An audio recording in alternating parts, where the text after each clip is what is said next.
Previously on Booktube. And then question number 8 is tag your friends, and I have to do a little bit of research to see who has and has not already done this tag. Me! Pick me! So I will leave in the description box below all the people that I'm going to tag on this that, as far as I can see, have not done it yet. Me! I want to do it! Me! Yay!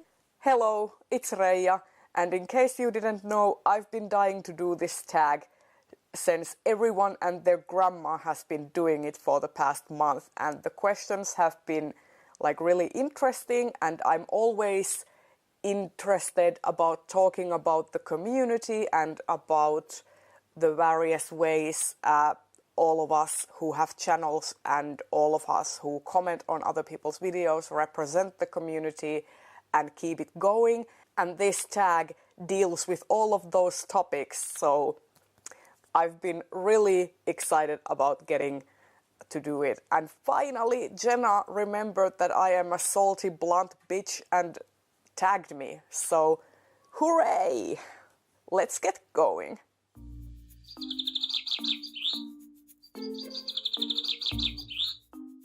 What's something nobody told you about Booktube before you started your channel? Nobody told me anything about Booktube before I started my channel because I didn't talk to anybody. I didn't comment on any videos. I wasn't a huge part of like Goodreads or Instagram or anything. I was a complete lurker, which meant that I just watched people's videos and silently wished that I would be able to make my own. And then I started making my own videos. So I completely jumped over the ditch where people were giving advice because I just wasn't networking with anyone. But now, speaking from personal experience, I guess a thing that I would have liked to have known before getting into this is just the sheer amount of time that it takes to do all of this. Like, you know, you have to read so that you have content to talk about, and then you have to edit, that takes time, you have to film, that takes time, and it's just a lot of work. So I guess I would have wanted to know that aspect before getting into creating my own channel, just so I could have been more emotionally well prepared. What is your opinion on typical Booktube videos like wrap-ups, TBRs, hauls, etc.? I think they are great.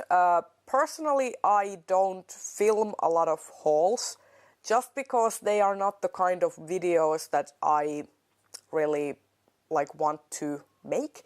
I do watch them still, but I just don't think that they are exciting for me to create. And the same is true for TBRs. The exception for these is like themed TBRs, for example, readathon TBRs, where there are challenges and such.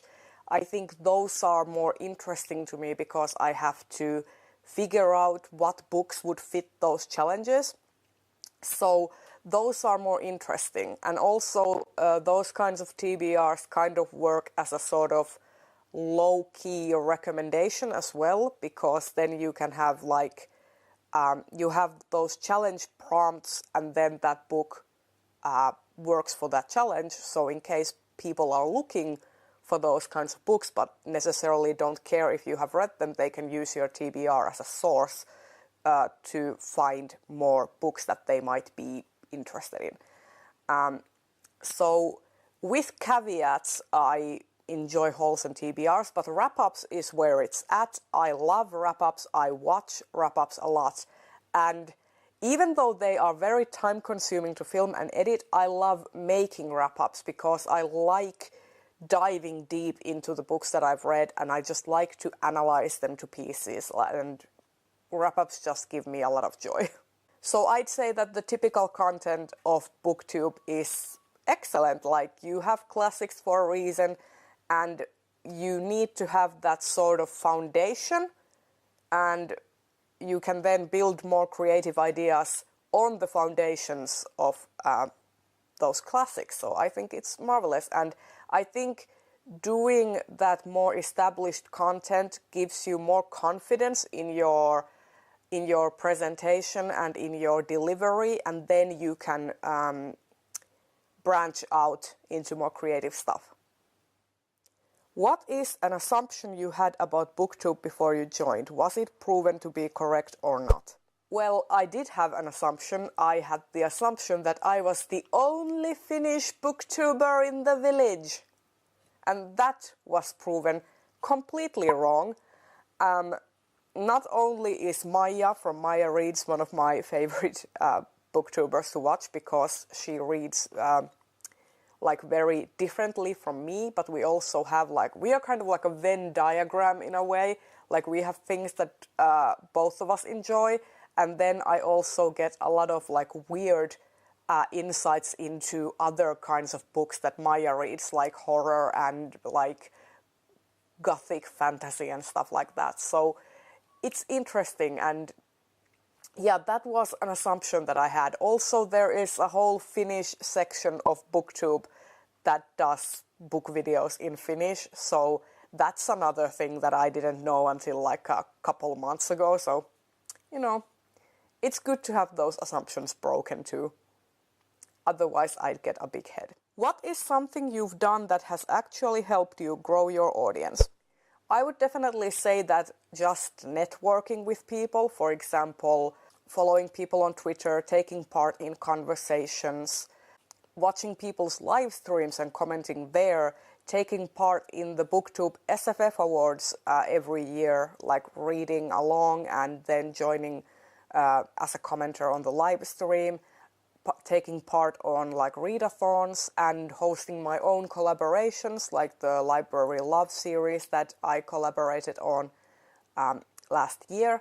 So I would say that just networking and reaching out to people and just, diving to the deep end of socializing, even if I didn't want to, because I suck at making those kinds of connections, but I haven't regretted it.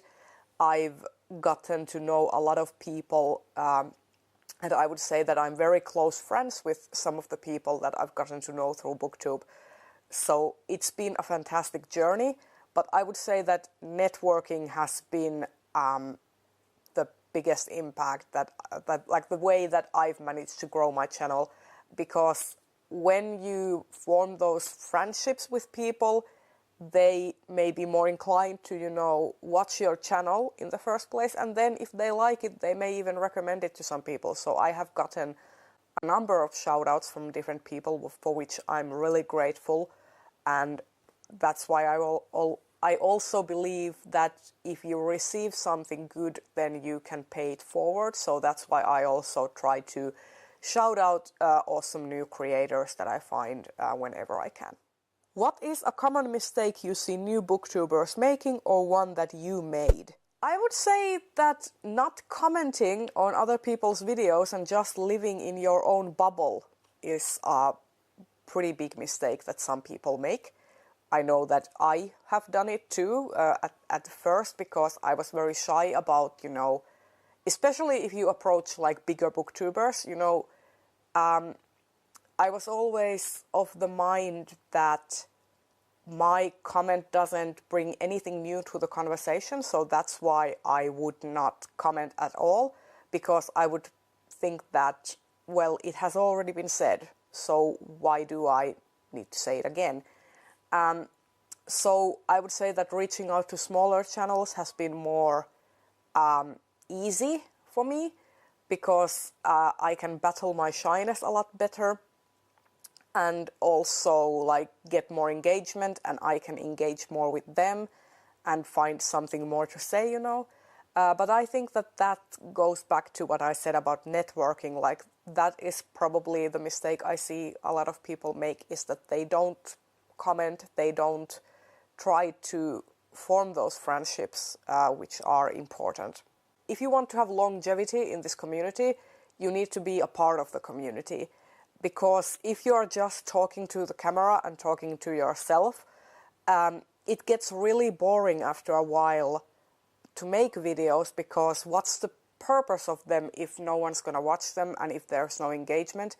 And if you don't go out of your way to engage with others as well, then they're not likely to engage with you either. So you really have to make a concerted effort to be a part of the community. What are your thoughts on working with publishers and sponsorships? I personally have no problem with sponsorships or working with publishers. I think that's great.